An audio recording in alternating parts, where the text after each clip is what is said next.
This podcast is sponsored by Hamley's Toy Shop in London, where they are now having the toys doing the magic tricks instead of the staff, because the toys are quite frankly sick of Joshua from Watford Junction throwing a boomerang endlessly, thinking it's cool.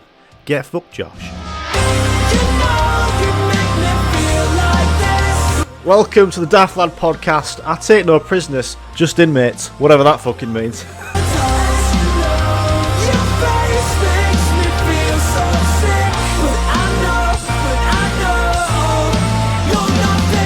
Daft. Welcome to episode 12. That's a dozen. Should have called it episode dozen. To be honest, about maybe 3 or 4 years ago, I only realised what a dozen was. I'm not good at maths in school, like you've heard on the podcast. Someone at work said, "Oh, can you get me a dozen of these?" I'm like, how much is that? It's like when people say, "Oh, can I have a few? Can I have a couple?" To me, a few is two and a couple is two. But they're like, no, a few is actually three and a couple is two. Fuck off. What is it? Right, we're starting this week's episode with a throwback to college. Do you remember in music the keyboards that make the DJ noises? DJ, all these. I found the video of it and we're going to have a lovely throwback. Woo!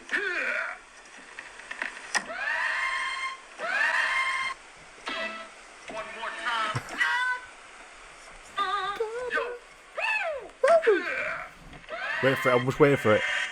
Oh yeah. There it is.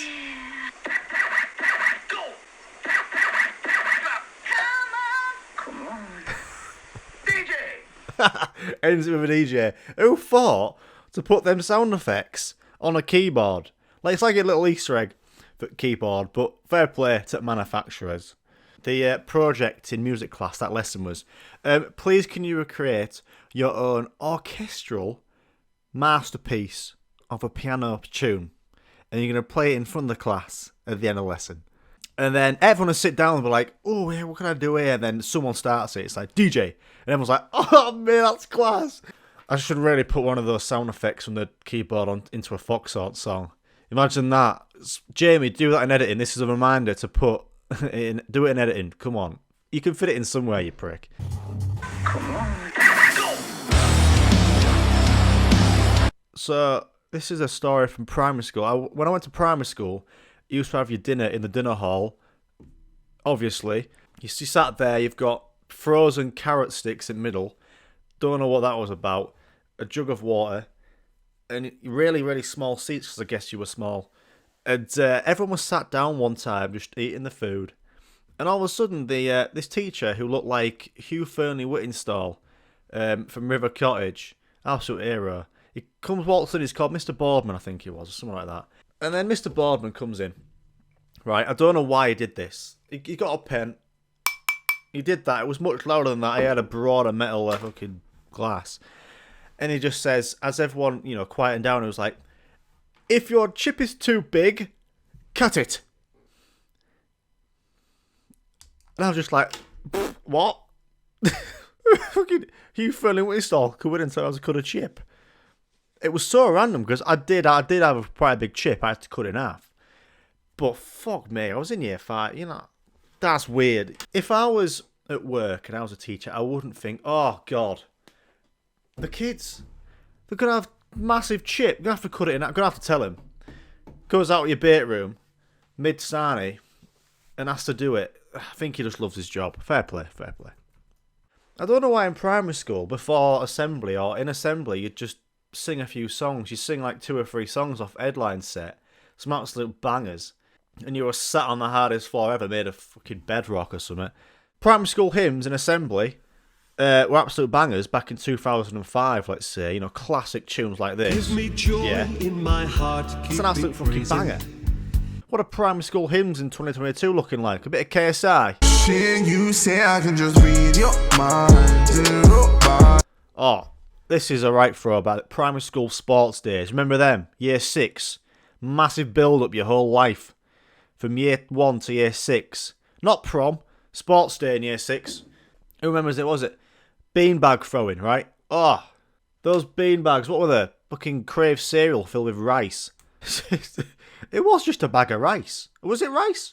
It wasn't bean. Was it bean? Bag of baked beans. That wouldn't fly about, would it?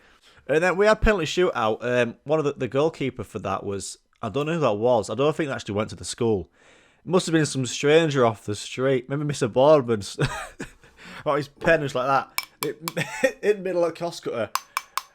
If your chip is too big, hey mate, do you want to come and go? Be a penalty shootout for sports day. There was a long jump, but it wasn't on sand, it was just grass. I don't think we did the 100-metre sprint. It was more of a 50-metre sprint, but if you didn't come first, pretty much the rest, you'd cry. You would cry, because that's what primary school was. If you didn't go your way, you cry. What else do we have?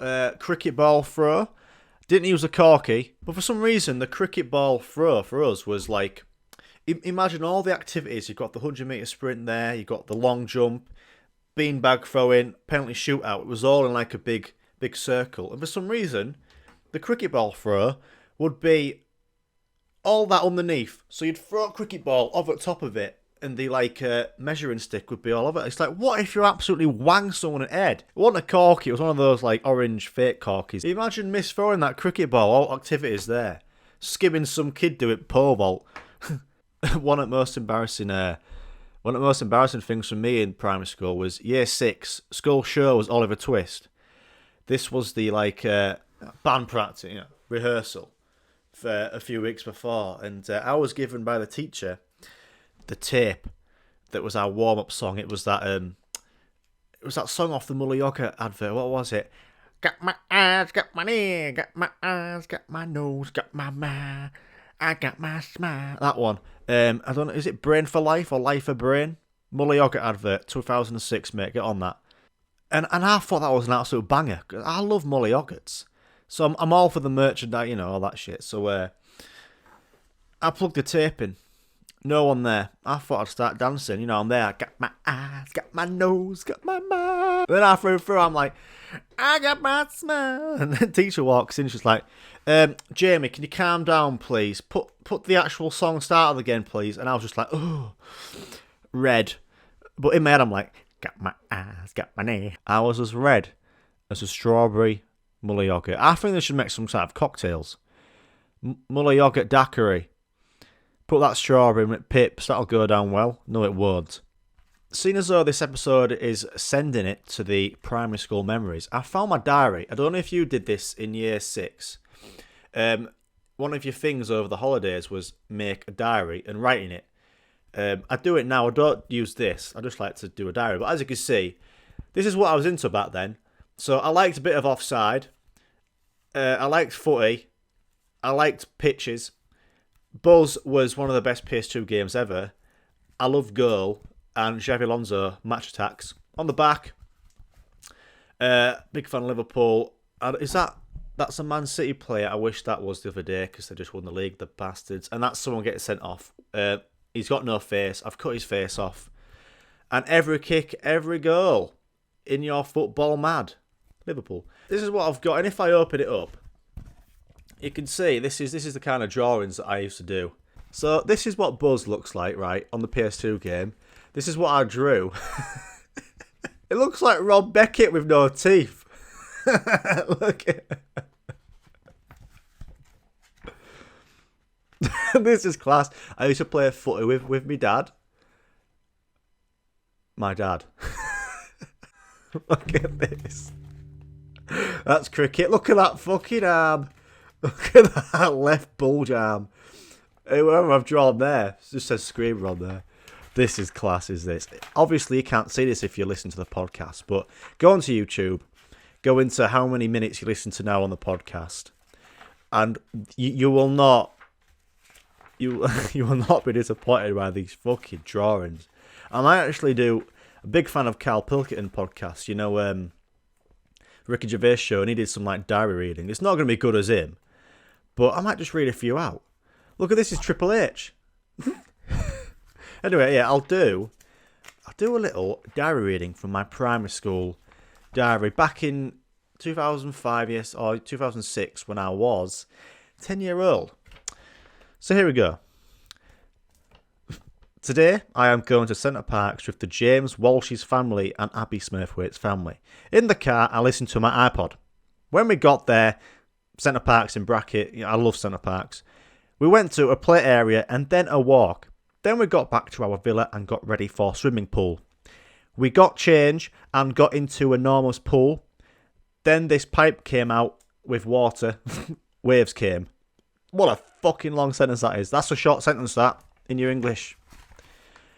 Brilliant and really funny. Was it really that waves came? Okay. Then I went on an outside ride that you got to go down a fast bit, then fast along the ground.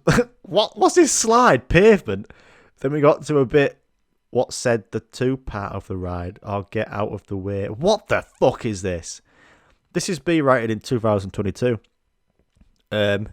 All of the other rides were good. Then got changed. I had lots of games of pools versus James Walsh and Abby Smurthwaite. I won them every time I played them. Then got home and went to bed. What's this? So that was 2006, 19th of December. This morning I got up and had breakfast and went to the driving range with my brother. Oh, Mark and Dad. After that, we went to a play area. I hope it's the same play area as yesterday. After that, I got back. Me, James Walsh, Dad, Steve Walsh, and Abby Smurthwaite played tennis. After that, we had tea, then went swimming. After that, we went to have a game of pool. Fuck me, it's an endless cycle, innit? Me versus Tom Walsh, 7-year-old. Whatever, put that in brackets. Luke Scott in brackets. My brother, 6 years old.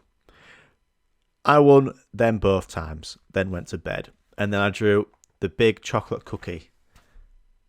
All right, I'll just read one last day. Wednesday, 20th December 2006. Today, I got up to be surprised morning because my mum and dad said to me, if you go to the shop with Dad, we will tell you the surprise. Maybe Dad was hungry. I don't know why I had to go to the shop. The surprise was Josh Coulson was coming. That was one of my other best mates. To Centre Parks for the day. In brackets, not sleeping. So he came to the day, he didn't sleep. When they got here, me and Josh went to have a game of pool. It was a competition. We had 3 games. In brackets, me 2 v 1 Josh. I won him. Then we went to the driving range. My mum said, if you get the ball past 100 metres, I'll get you a cookie. I got the cookie, come on. Then went to an indoor play area. After that, we got back to the villa and went swimming. I took Josh on every slide. After that, Josh went home and we all went to a restaurant. What a meal it was. Then I slept at James Walsh's villa for the night. To be honest, I do remember that. It was a class day, was that. Oh, God, have you seen it back here? I've got Steve McLaren in back. Look at him. Steve McLaren's got no fucking legs, no ankles, a bit of shin, and no back, apparently. Oh, you need to watch this podcast on YouTube. You need to watch it because that was some good shit. Right, anyway, let's have some hymns in brackets tunes. I've got a feeling that this is out of control. I just know.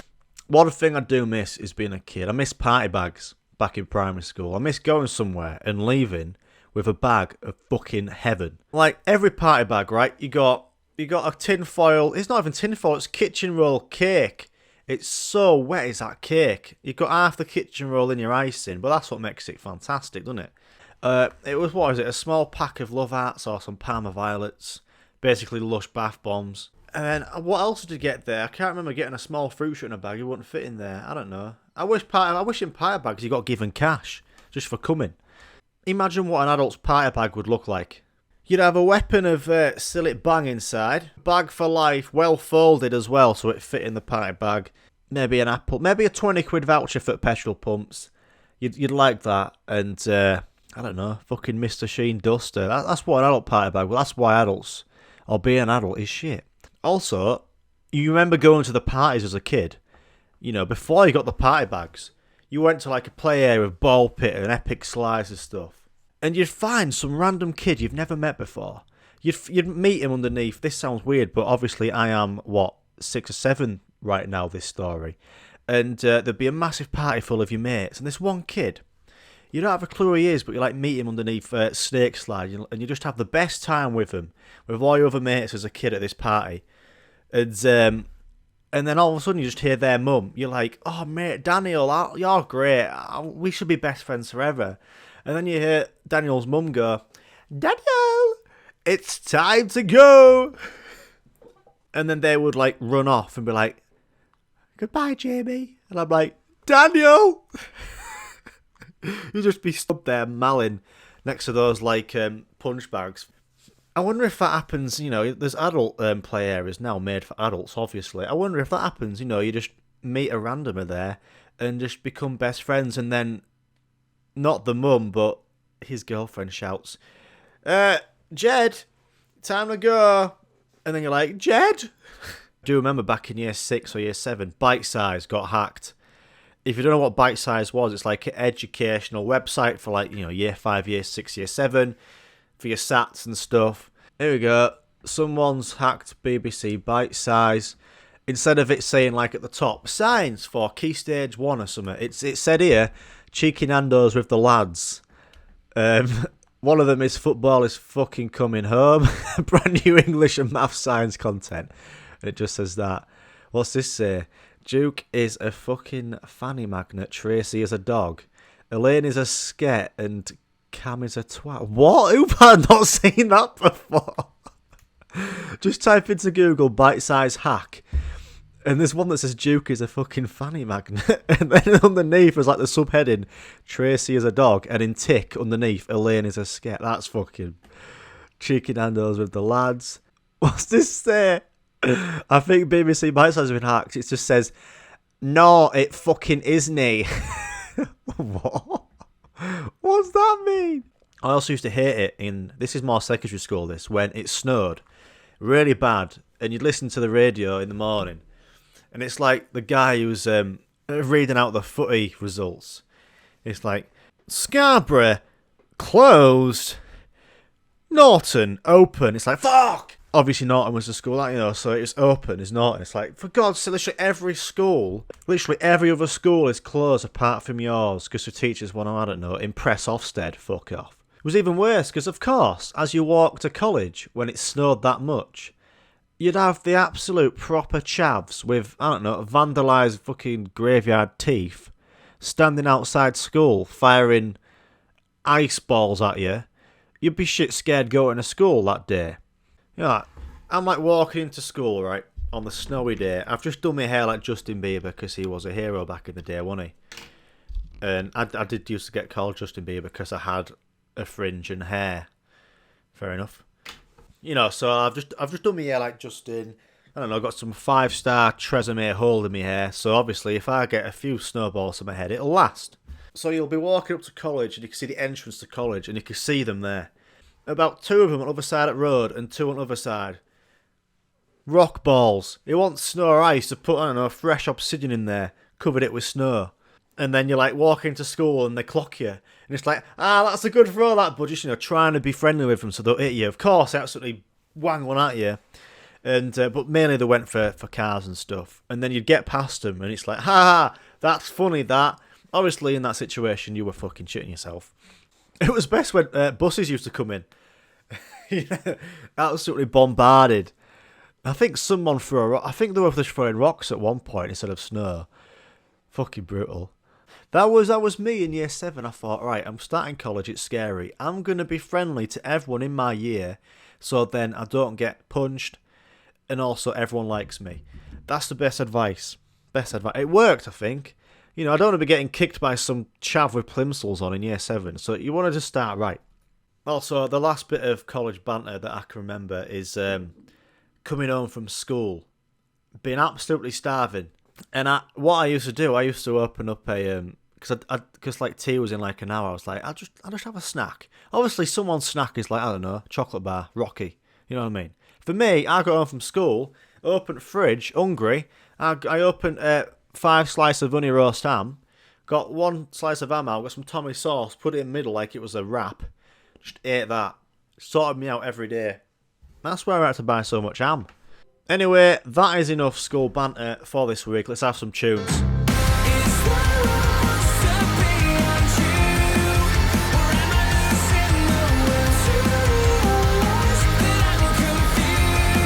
Right, we've got some quick fire questions.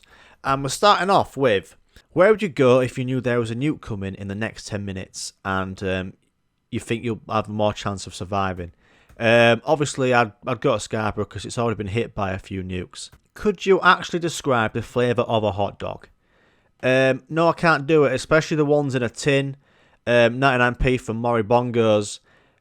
Tastes like a leather sofa in fucking, I don't know, juice. What's this? What happens if you sneeze at the dentist?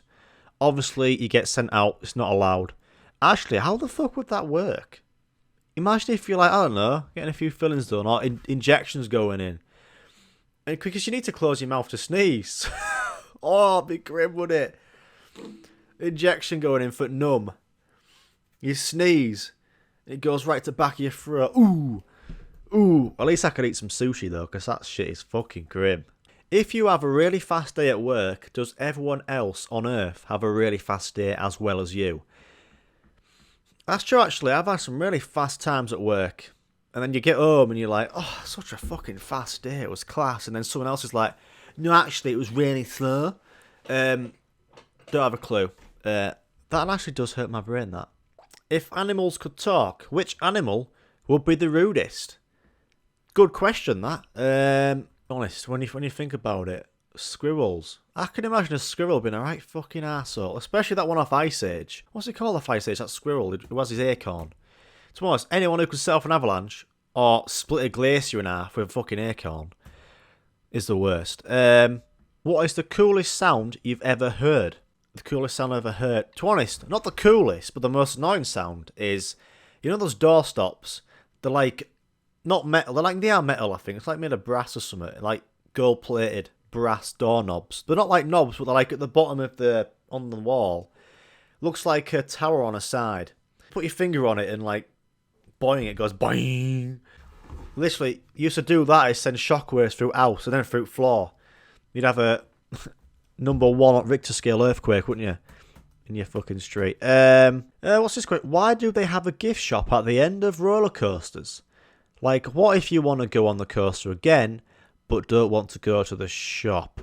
I don't think it works like that. I'm more nervous to go into the back end of roller coaster shops. You know, you go on a roller coaster, you get off, and then you go into the shop, and roller coaster merch is possibly the worst designed fucking merch ever. I'm only joking. No, I'm not joking. Like, who wants a Wicker Man teddy bear from Alton Towers? Alton Towers is class. But I'm not buying a wicker chair for 50 quid and carrying that around all day. If you wanted to go into the end of those roller coaster shops, I feel like I just can't walk in because they're kind of placed at the exit. So you're like walking back into the roller coaster. I don't know, but obviously they put them there so then you buy something after being absolutely fucking wanged around Stratosphere for a minute. When you're looking at a mirror to buy on Amazon, how come you can't see yourself in the mirror on the laptop? Or you can't see someone in the mirror taking the picture? Fucking hell, nah, I can't answer that. That is fucking grim, man. Nearly killed me off, that question. When you see a bus driving and it says no service, do you think the bus driver has got it out of his garage and is just taking it out for a spin? Actually, do bus drivers have a lunch break? Or do they have the lunch in the front seat and have like a curtain on this bus? You know, where there's that double glazed window where people pay. Maybe they have a curtain to shut it. I don't know. I was on about roller coasters then. What happens if you're sick on a roller coaster? Let alone, like, I went to Alton Towers when you had to wear a mask. What if you were sick in your mask? That'd be fucking grim. So yeah, that was the episode dozen of the Daft Lad podcast. Obviously, 6 episodes ago, we had the episode half a dozen. Butcher banter. Or Coupland's banter. I don't know. I feel like they have egg banter in Coupland's much more than anywhere else on planet. So yeah, please like, rate, subscribe, follow, poke me. I don't know. Is that Facebook banter? Do you even poke people on Facebook anymore? Not iconic now, is it? I'm going to go to Tool Station to pick up my salmon and corn pizza. I'll see you in the next one. Goodbye.